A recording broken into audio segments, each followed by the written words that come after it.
shall we? We did promise you guys a fireside chat, and we do deliver on our promises, I hope. So, hi everyone, and welcome to this fireside chat with Phil Trammell. Phil is a research affiliate at the Global Priorities Institute at Oxford, which is an academic institute that's set up to do foundational research on the questions of doing as much good as possible. He's also a doctoral student in economics at Oxford University, and in his research he uses a toolbox of decision theory, growth theory, game theory, to shine light on the question of how to do the most good as an individual and as a community. So please join me in welcoming Phil.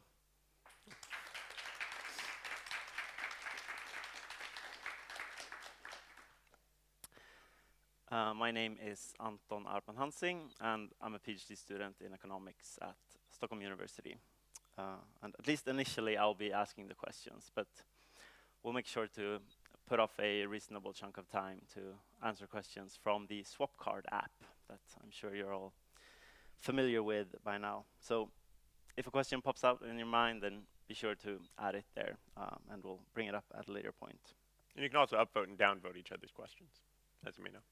But I don't promise to be democratic. Right. He gets to pick the easy ones. Phil has even threatened to sort of manipulate the scores based on which questions he would like to answer or not. So that's not true. I don't trust the system. So Phil, we'll get to talking about your research, but I'd like to begin by talking more broadly about the relationship between the academic field of economics and the sort of EA project of doing the most good. How do those two interact with each other? Yeah, I mean, in lots of ways. I think we've seen the contributions of economics to EA thought from the beginning, of course, in development economics, in the economics of animal welfare, in the economics of AI. But more broadly and conceptually, I think whenever you're trying to do as much good as possible, or think through how to go about doing as much good as possible, on some level, you can break up the thought process into three parts. You could divvy it up any which way, but here's one natural way to do it, to my mind. First, you have to think about what you mean by doing as much good as possible, sort of ranking possible outcomes from good to bad. You have to come up with some sort of model of the world, the different scenarios on offer. Then you have to sort of locate yourself in the model of the world. Think about what levers you can pull and how to act optimally to make the good outcomes more likely and the bad ones less likely. And when you see it that way, it's pretty clear that economics has something to say about each of those steps. On the normative front, economists think a lot about welfare economics and social choice theory and so on. When it comes to modeling the world at a very sort of zoomed out abstract level, economic growth models take on the ambitious task of trying to model the whole world for all of time, how big variables like labor and technology and capital should be expected to evolve over time, and then, the third part, acting strategically in the world is sort of what economics was made for. So it's not to say it's always the best tool for the job, but I think there's like a clear link between at least certain fields of economics and like the core building blocks of the whole intellectual project of like doing the most good you can in the world. Yeah. So it seems like economics is ambitious in the sense of tackling all these three aspects of doing the most good. But another question is, of course, do we do a good job? And specifically, I know that you've been quite spicily criticizing some normative assumptions that are common in economics. Can you tell us about that? Sure. So, yeah, I think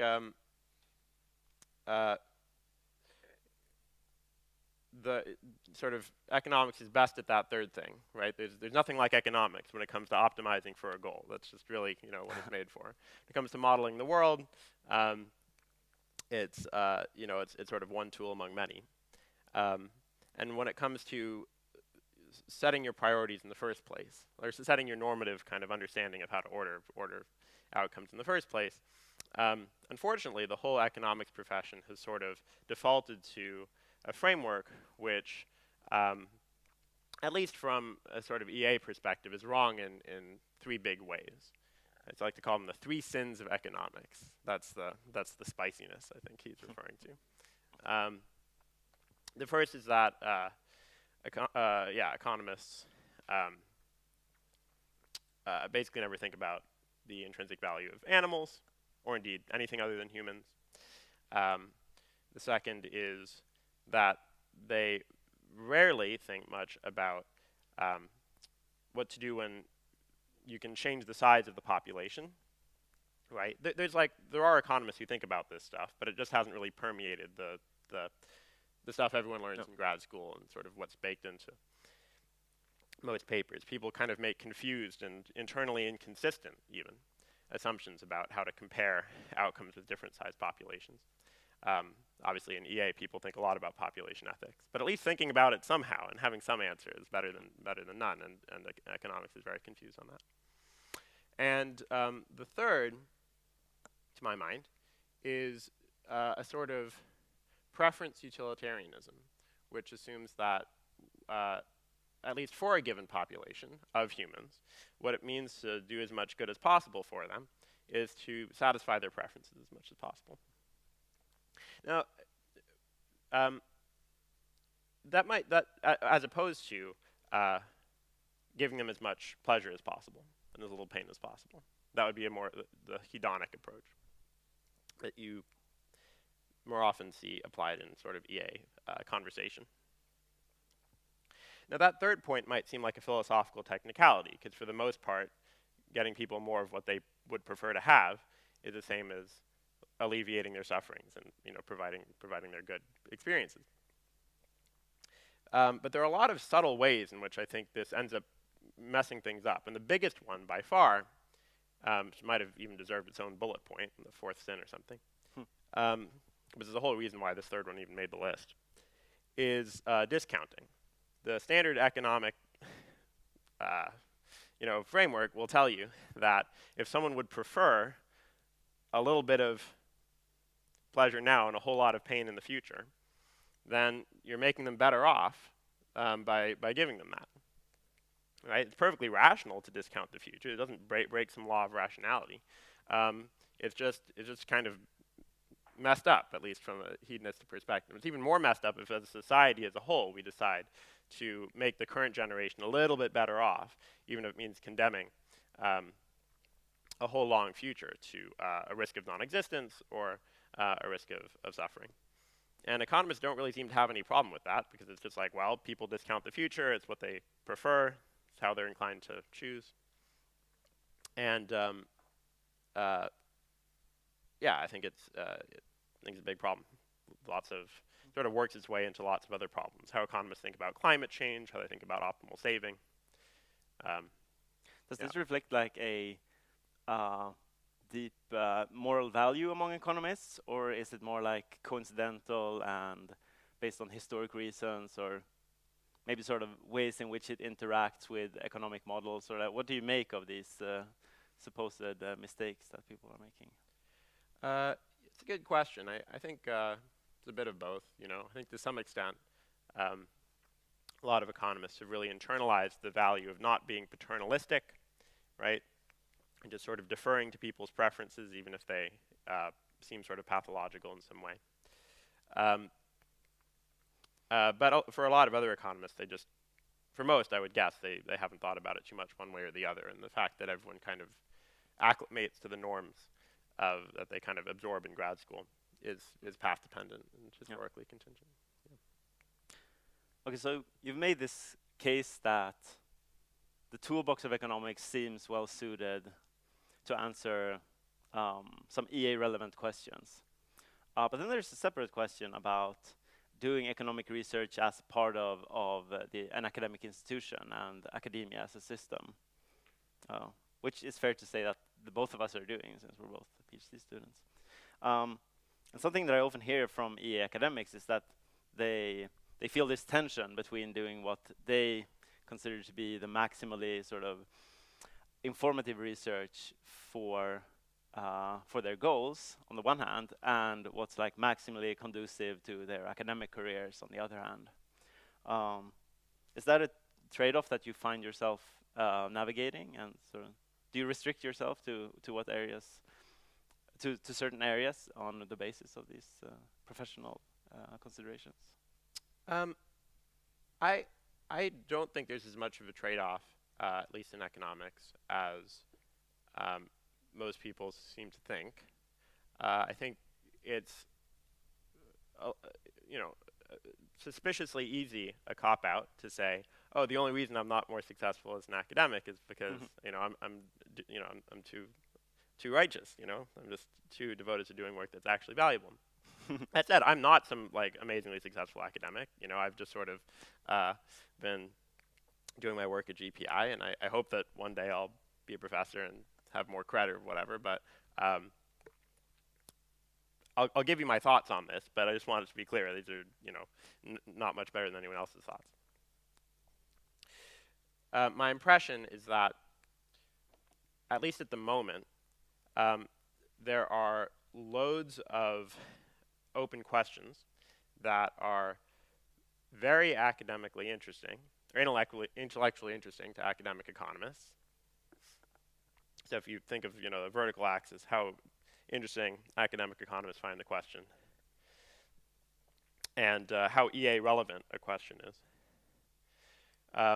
The set is something like a square, so there's that corner, which is pretty maximal on both dimensions. There isn't much of a trade-off if you hunt for the corner. That doesn't mean that everything EA relevant is going to be academically respectable. It certainly doesn't mean the opposite, that anything that happens to be hot in the field these days is going to have a lot of EA applications. But if you're creative enough and kind of hunt around enough for something in that corner, you can find it. And if anything, talking to people engaged in EA work can be a rich source of inspiration for like profoundly economic questions that just the profession hasn't raised yet. So like lots of my own work has been inspired by conversations at places like this that it would have taken me a lot longer to come up with on my own, I think. So that's kind of optimistic. On the other hand, I do think that the quantity-quality trade-off in academia seems a bit different from what I would have thought it should be from like first EA principles. You're expected to put an immense amount of time into writing about like a few topics in a lot of detail and rigor, and that's like great. There's a place for that, and presumably academia is a place for that. But I wish I could do a bit more like 80-20ing. So that's the trade-off I see. It's not content. It's more like quantity quality. Yeah, moving on a bit to your actual research. I think that you initially became well known among EAs a couple of years ago when you talked about something you called patient philanthropy. So just to rehash a bit for those who weren't around at the time, what is this idea of patient philanthropy, and like, why should we think about it? Yeah, so I think this kind of illustrates what I was saying before, this kind of three-step process of thinking about how to do good. The idea was, well, normatively, future benefits are no less important than present benefits.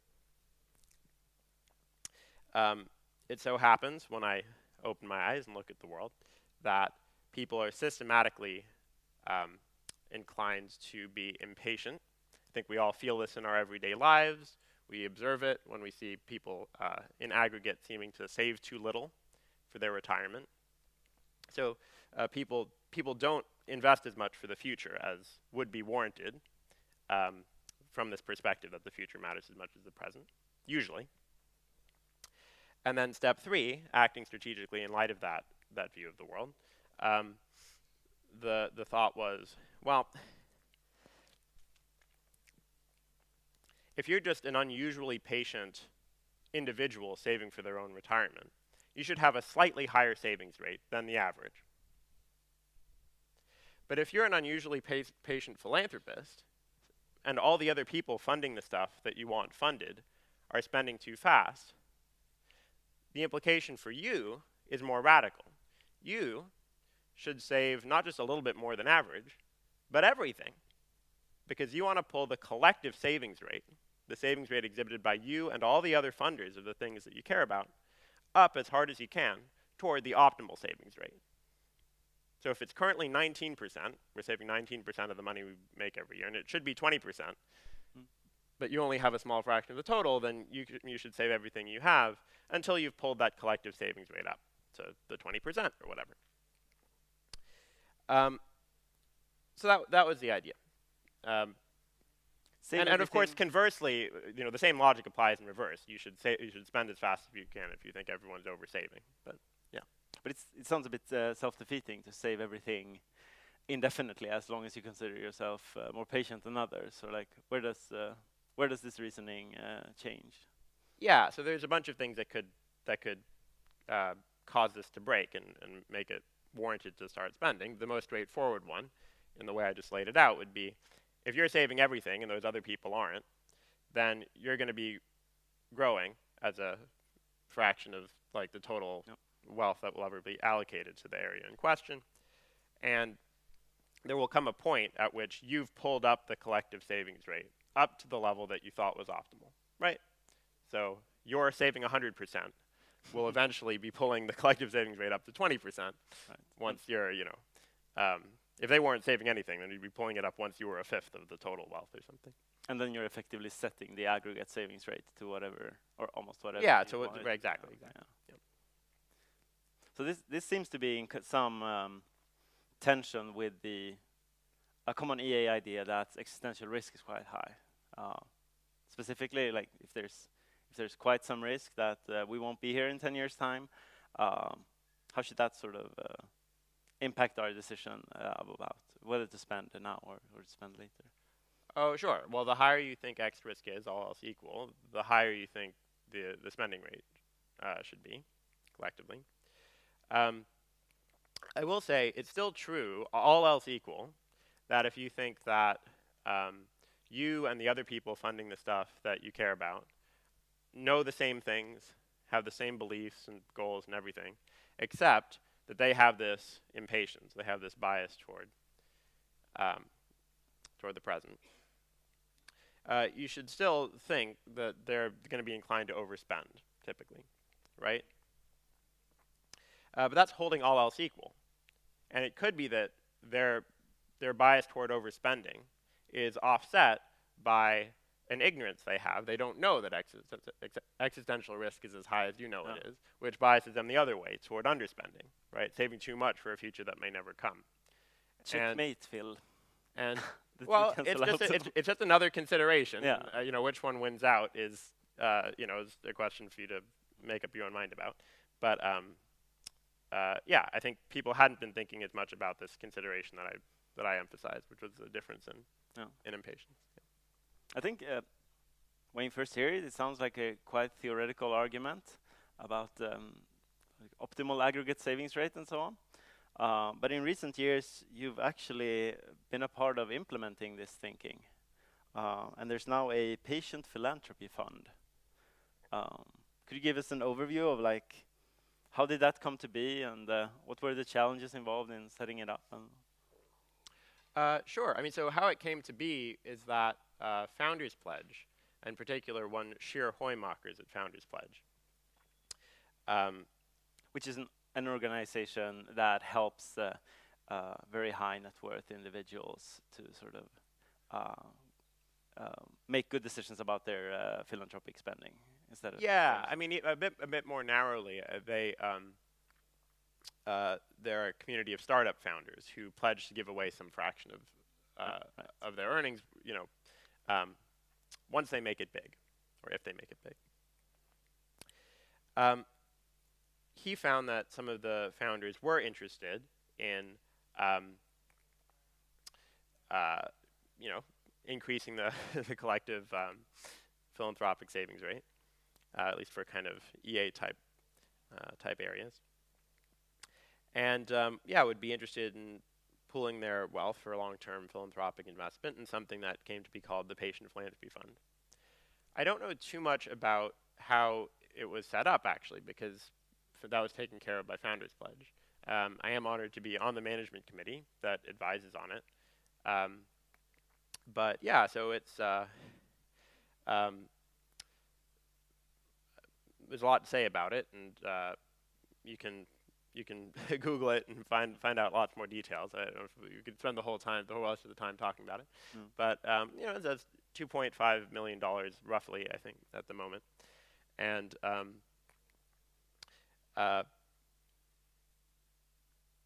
you know, is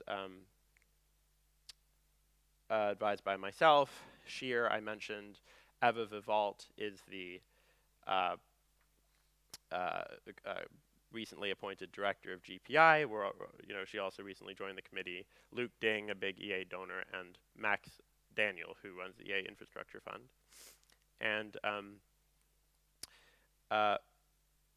yeah, we're hoping to you know, keep track of the of like patterns in EA spending, and start spending once we've become a large enough fraction of the total that from the perspective that the kind of that a primary determinant of spending rates is sort of time preference, and that kind of other funders are like quite significantly inclined to overspend. From that perspective, at what point would we be warranted in starting to give? And that is kind of the motivation for the fund. And yeah. Anyway. There's so much to say. Yeah, I understand. But like, if people here would be open to like donating to this kind of fund, or like if they were considering the possibility of donating to this kind of fund or to something, something else in the long-termist space, to give like a fair comparison, how should they sort of think about that decision or make that decision? Because technically they can contribute, right? I think you can donate through giving what you can, if you. Through the Giving What We Can platform. It's one of the sort of outside like options for where it's easy to give through there. Yeah, I guess I would say the first question for you to make up your mind about is, you know, whether you believe that the collective savings rate's too high or too low. It seems a bit unlikely that we're kind of right on the knife edge, where you should be kind of indifferent on the margin between spending now and investing for next year. And that's kind of the only circumstance in which it makes sense to give like a constant fraction of your income every year, which is this sort of standard, you know, standard formula, right? Giving 10% every year or something.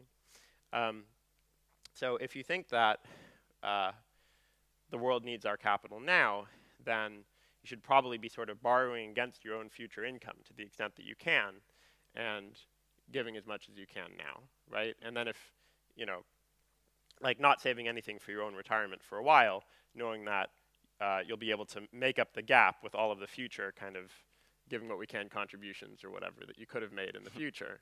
But that you kind of gave in advance because your charity is more needed in the present. I don't see a lot of people doing that or really advocating for that, but that does seem to be like what you would have to be pushing for if you didn't think that some sort of something in the other direction, like a pull in the patient direction, were warranted. But then, okay, so if you are going to sort of take the patient's side of that, you know, of that binary, there's a lot of ways to implement that. If you're in the U.S., there's you know, these things called donor-advised funds, which are like tiny little private foundations that make it very easy for you to grow your investments tax-free, and then decide what to do with them later. But you can't take it out for yourself. You know, it has to go to a charity eventually. But unfortunately, outside the US, there aren't a lot of great options for investing for future charity that are both tax-free and kind of flexible, and in which you tie your hands. You might want to consider the Patient Philanthropy Fund as something that does check those boxes, and allows for deferral on the timing question, sort of analogously to how giving to like the EA Fund's Animal Welfare Fund constitutes deferral on the question of like how to best give within the animal welfare space. We're familiar with sort of If people trust yeah. your skills in setting up organizations and the board's sort of judgments of when it might be appropriate to spend versus to save, then they might consider it. Yeah, I mean that's the thing that we're specializing in. That second point is the timing of sort of philanthropic spending on EA long-termist causes. Not my own ability to found organizations, because that's sort of taken care of by Founders Pledge that are currently incubating this, and we'll spin it out in 10 years. There's lawyers in the loop, hopefully. And yes, very much. No. Yeah. Okay, so moving on to more recent work of yours. Tell us what you've been thinking about recently in the last couple of years. Well, all kinds of things. You can read my literature review on AI and economic growth and this and that. The main project, though, the one I'm most excited about, the one I think will be my job market paper, is on crowding out. So, the idea here is, and this is very much part 3. This is very much thinking about acting strategically. Acting strategically, right? The nitty-gritty of that. So let's say you woke up one morning with a newfound concern for animal welfare, and you decided that from now on, every week you went to the grocery store, you were going to buy 1 ounce less chicken than you normally buy, assuming that used to be positive, and the money you've saved you'll spend on broccoli. Now, to some extent, you should probably think that this change of behavior will, in expectation, produce less chicken in the world, right? Yep. But also, to some extent, you should think that other people will just buy up the chicken you're leaving on the shelf. And so maybe the expected reduction in chicken production is like half a chicken per chicken you cut back on, something like that. Why would it be less than 1? Because the store doesn't notice that, or they wouldn't adjust their purchases, or the chicken is already dead, or no. I'm talking about like even after we've gone through this a few times. A few weeks have passed, a few months have passed. The intuition can be sort of simply visualized with a supply curve and a demand curve, and the idea is for those of you who have seen a supply curve and a demand curve, let's say this would be the demand curve, this is a supply curve, and where they meet is the quantity of chicken. Well, if you move the demand curve over by 1 unit, then how much the intersection moves will generally not be a whole unit. It'll only be like half a unit. Does that make sense? You kind of moved to the side by the difference between my thumb and my middle finger, but the quantity only moved by the difference between my thumb and my index finger. Someone will have to do some YouTube editing on this one. So anyway, that would be this sort of graphical thought. The way to put it in prose would be, if the supply curve for chicken is upward sloping, that means the more chicken is getting produced, the more expensive it is to produce each chicken. We're using the resources that are most suitable for producing chicken, that make it really dirt cheap to crank out the chicken first. And then if there's like lots and lots of demand for chicken, we have to use up resources, the land that's ever closer to the city or something that's more expensive, less and less suitable for making chicken. And so the price of the marginal chicken goes up and up. And so if you cut back on chicken and less is getting produced, then the price per chicken is falling. Now, it can go the other way, and there's like all kinds of other wrinkles which we could get into or whatever, but at least as a first pass thought, that would be the reason why. If you cut back, the price falls a little bit, but that price fall induces other people to buy a little bit more. And so the new equilibrium is somewhere in between having no impact and having as much impact as you might naively think. So that's kind of what you're doing to just that market, the market for chicken. People had already thought about that. There's a whole book, Compassion by the Pound, which goes through this in the context of animal welfare, you know, in general, different kinds of animal products. But what people haven't thought about so much is the general equilibrium implications of all of this. So this whole analysis is in partial equilibrium. You're just looking at one market. So it looks at only the price of chicken, but not how it affects the consumption of other goods. Exactly.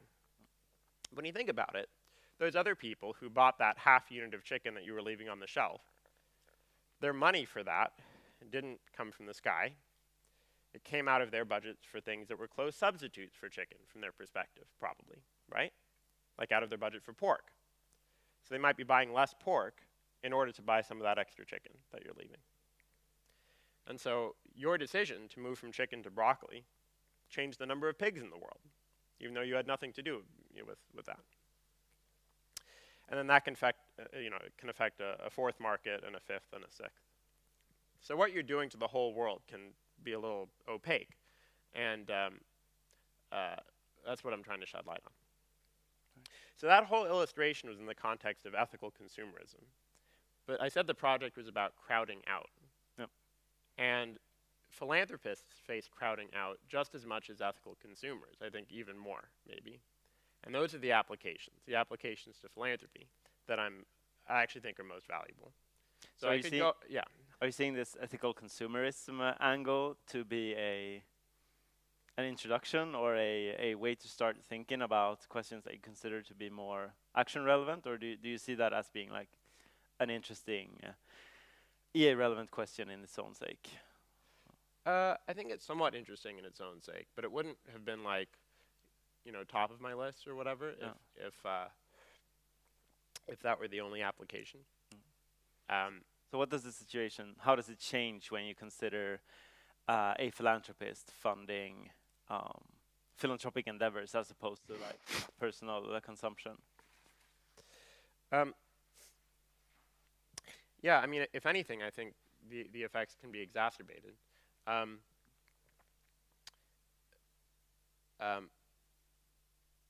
Because, if you're treating things purely, chicken is like partially a private good and partially a public bad in this case, right?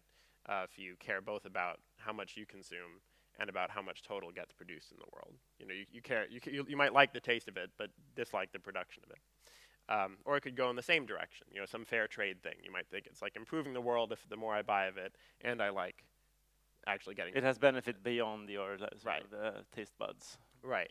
But so all of these like external costs and benefits, the extent to which things are partially public goods and bads, are what are introducing these wrinkles, these sorts of considerations that I'm trying to think about. And in philanthropy, things are, in general, purely public goods that you're trying to provide, and so the crowding out will be much more dramatic. So by public goods, you mean stuff that provides benefit to people other than those who are funding it? Oh yeah, sorry. I mean something that is where multiple people value its provision, and they don't care who provided it, or they just care about the production of it. So it's a little abstract, but I'll just kind of give I'll just give an example of philanthropy, which I think people often find helpful. So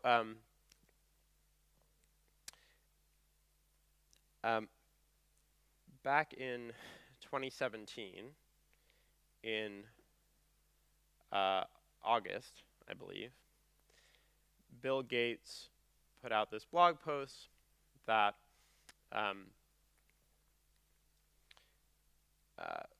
that the Gates Foundation was meeting its malaria reduction targets faster than they had anticipated, and he attributed this to a faster than expected increase in outside funding from people like us, you know, giving to the Against Malaria Foundation or whatever. And then 6 weeks later, there was another blog post saying that they were now going to be spending much more quickly on their other big cause area, the Gates Foundation's other big cause area, which is U.S. education initiatives. Right.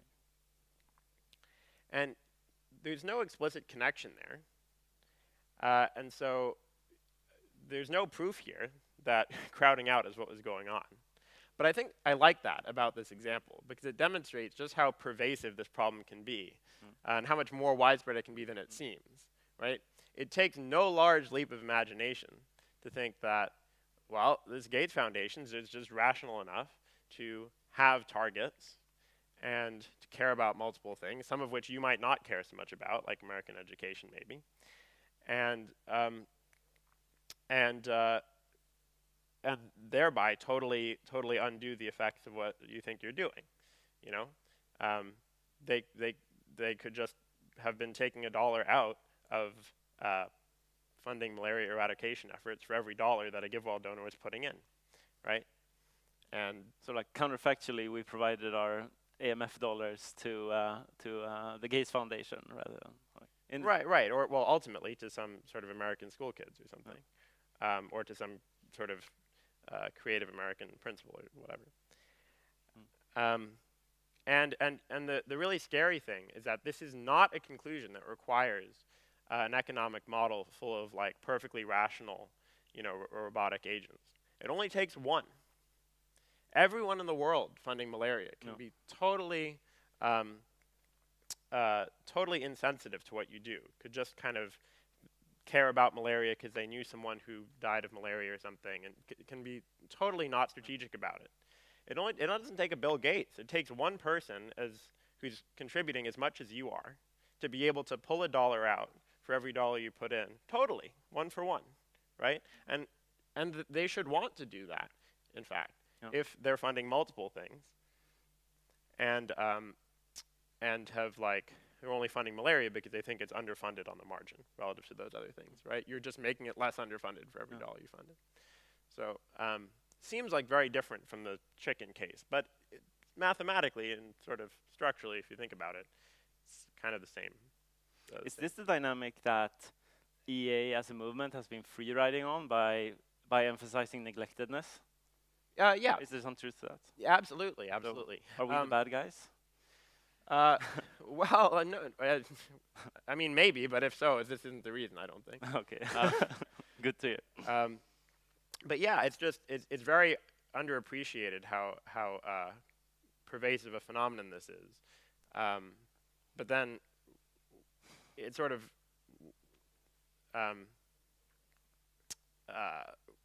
we're kind of internalizing it and acting on it when we take neglectedness as a heuristic for what to fund, right? We're just saying, okay, well, we're going to let ourselves be crowded out by all the people who funded all the other stuff to the point of making it not neglected. Yeah. Right, well, other people are also trying to fund things that are not neglected, and so whenever you fund things, you're making them less neglected for them. So, yeah. That's interesting.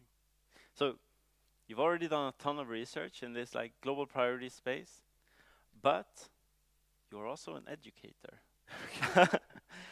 So you've for last summer, you developed what I think might be the world's first course that specifically deals with economics and its intersection with global priorities research.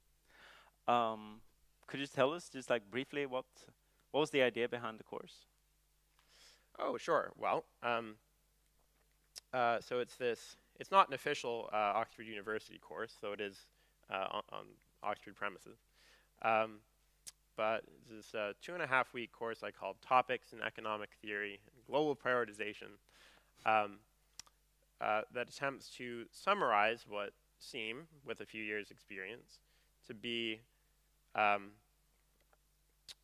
the tools from economic theory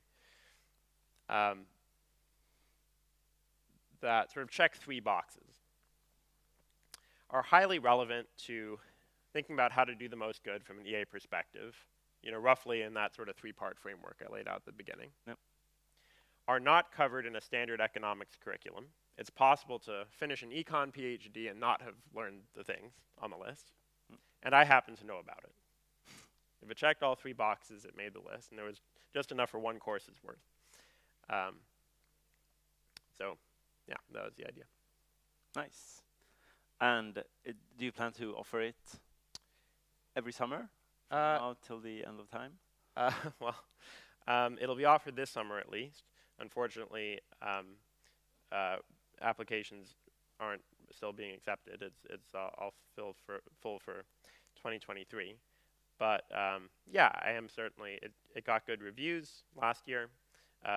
You were one of the attendees. I'm partly responsible for the good reviews. And good to hear. Well, they were anonymous, but they were also unanimous. So I'm very proud to say everyone gave it a 4 or a 5 out of 5. I guess what might be relevant for people in this room is that, like, if you go into academic economics, then there's some level of support for you to develop research ideas within this broad direction of what Phil considers, Phil knows stuff about, and what he considers important.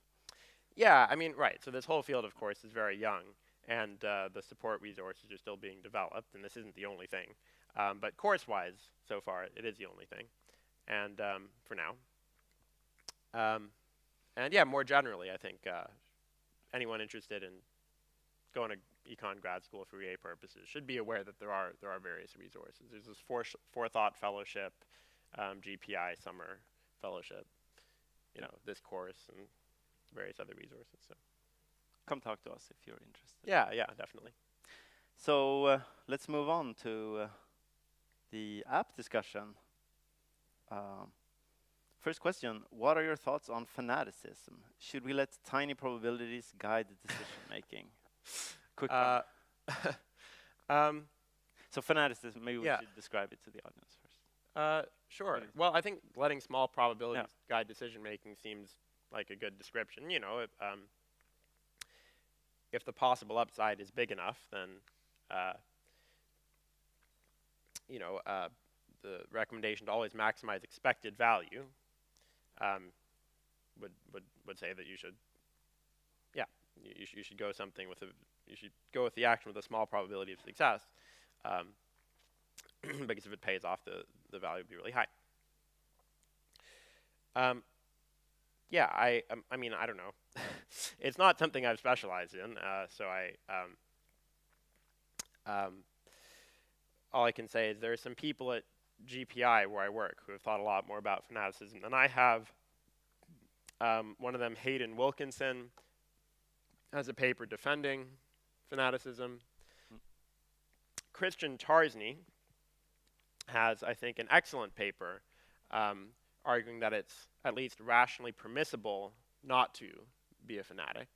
Okay. So that his paper is called Exceeding Expectations, Stochastic Dominance as a General Decision Theory. And I don't know if we can get into the details, but that would be the paper to look up on the other side of it. Ultimately, my best guess would be that, yes, we should be fanatics. But there's a kind of higher order point that, like, well, if you don't know which decision theory you should be going with, then maybe you should sort of be a little bit averse to fanaticism, just in case it's wrong to be a fanatic. And strategically, maybe come up with a better name than fanaticist if you're gonna self-describe. Yeah, it is true. I mean, you could say like being a fan. That seems better. Yeah. Okay, I like that. Okay, next question. It's quite competitive to get hired to GPI. What are some other excellent universities in Europe that do GPR or EA relevant economic research? Oh, well, I mean, from the perspective I was hopefully communicating at the beginning, there's loads and loads of EA relevant economics research, right? I mean, I think we don't realize the extent to which all the like economists of the past or whatever have created ideas that like permeate EA discussion now. I mentioned all the like how development economics and so on was obviously the result of economics, and there's still at least somewhat EA relevant economics research, but all the growth theory in the world that sheds light on what will happen if like capital can fully replace labor in light of AI and what we can do about that to shape the whole course of the future. That's being done all over the place. Yeah, I mean at the moment, if you're looking for like card carrying EA econ type work, then you've got GPI. UT Austin has a center called the Population Wellbeing Initiative, which is something like a GPI sister center, but more econ focused. And I guess that would be it at the moment in terms of explicit center. But it makes it like if you. But then there's individuals in other places, So if you look at like the course or the syllabus for the course that you've sort of put together as well, much of it is like standard economic models. With certain tweaks in ways that make them more relevant for EA purposes. And whichever university you go to, there's going to be people who are familiar with those basic models and that will realistically... No. Okay. This is you're disagreeing? Yeah, there's so much specialization that, like I said, you can be a PhD or whatever and not know any of that stuff. Or even about whole fields. My cousin is, Stephen Morris. He's like this game theorist at MIT, and he like doesn't know the first thing about growth theory. I'm just sort of name dropping, but whatever. I have this cousin who's much older than me, but who's great at the part of economics that he does. Was the editor-in-chief of Econometrica. I think probably the most selective econ journal in the world. Certainly, one of the top 5.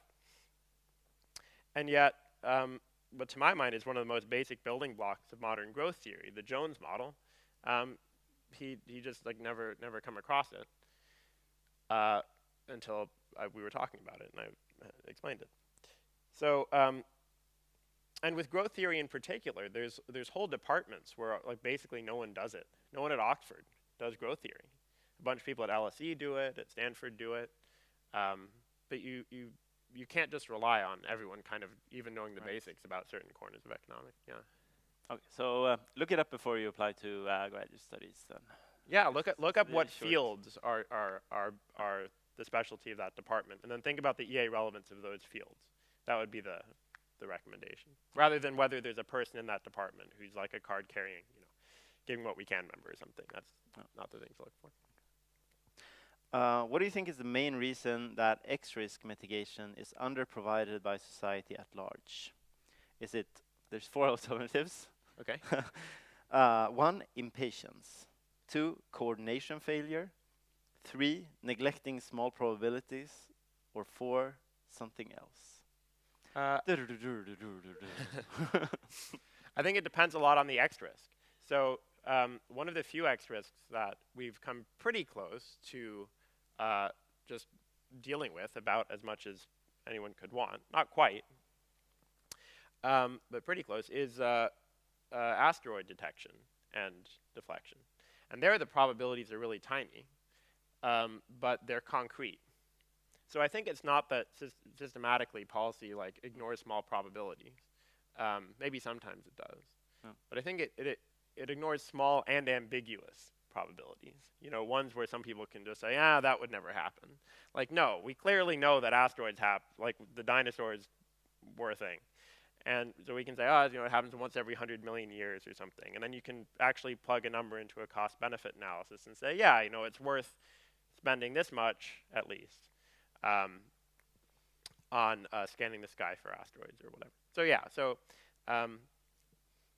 imprecision and lack of evidence is worse than the size of the probability. Yeah, that would be my guess.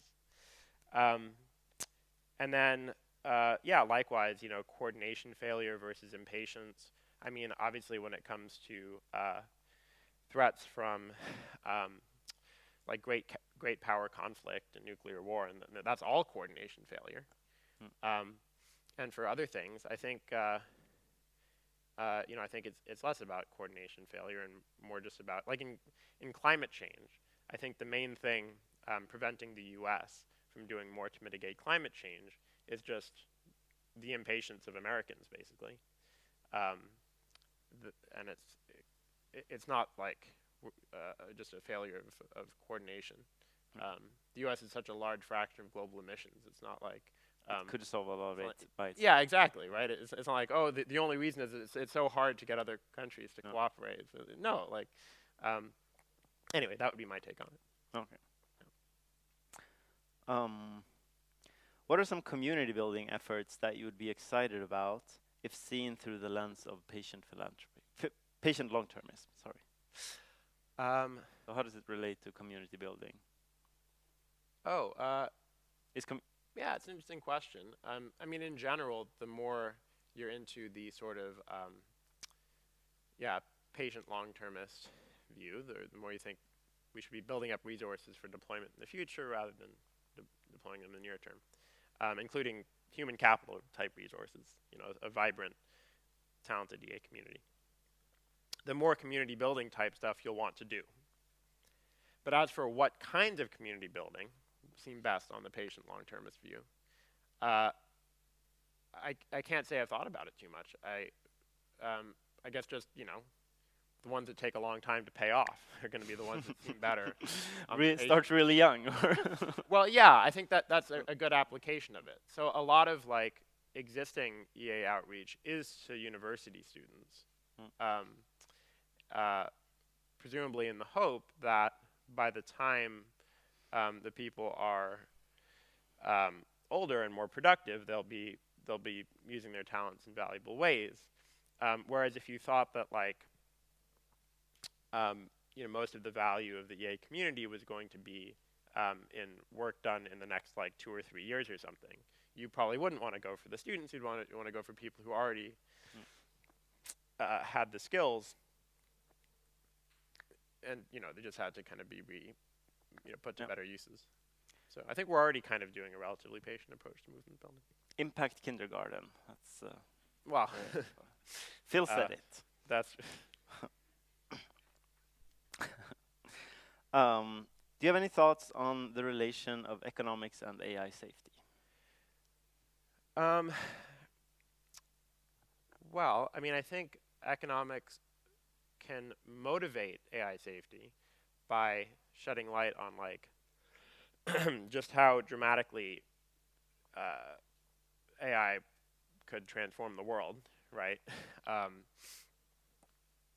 I think one kind of insight from growth theory is that a lot of these growth models, which were not designed to say anything about AI in particular, turn out to show that if you just replace all of the L's with K's everywhere, if you explore what would happen if capital could fully replace labor, as like in under AGI and full robotics, you get like really, really like dramatic effects.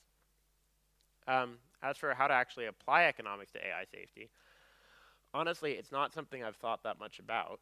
I have tentative thoughts about how like principal agent problems might be relevant to thinking about the management of sort of black boxy AIs. So a principal agent problem is basically how do you make someone do something for you if you can't observe exactly what they're doing? Is that like how do you right? How do you incentivize them to kind of do what you want when you can't observe what they end up doing? And also, I'm not the first to notice this, but like often the Homo economicuses that populate economic models are kind of more like robots than like humans. So maybe like economic models. We should introduce humans into right.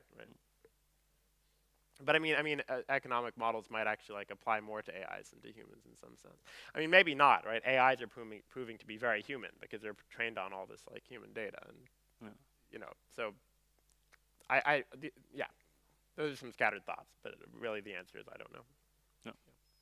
If you have any third thoughts, maybe we could stick around here for 10 minutes, and if someone wants to talk, then Sure, come on. Yeah, the hour's done, but happy to keep chatting.